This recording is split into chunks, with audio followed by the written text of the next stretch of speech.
The church dedicated to All Saints at Conington in Cambridgeshire.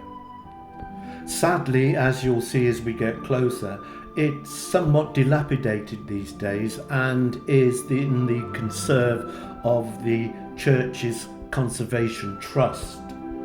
I was very disappointed because you have to make an appointment to get hold of the key to get inside, and sadly I couldn't get inside this time. And I wanted to because it's in England's 1,000 Best Churches by Simon Jenkins, and it's not often that you get a deconsecrated church involved in that book. This is a church built in the Perpendicular fashion of around 1500.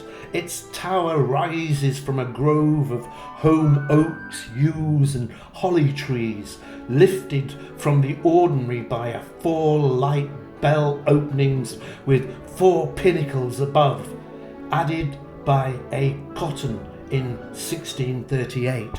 Cotton was the name of the manor family. Inside, if we could see properly, the nave fenestration is superb with graceful panel tracery.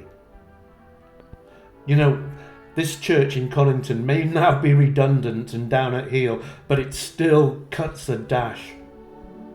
The interior has the familiar greenhouse effect of late Perpendicular, dazzlingly bright in summer and impossible to heat in the winter.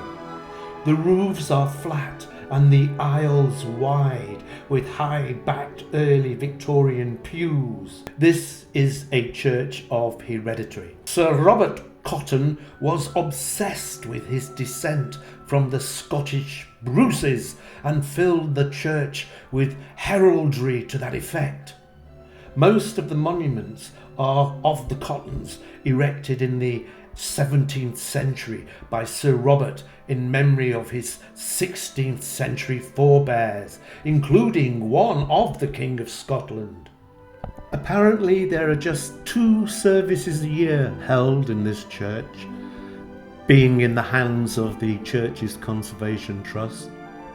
What a beautiful pinnacle tower with weather vanes on each of the pinnacles. A frieze on the parapet around the tower contains a repeated motif.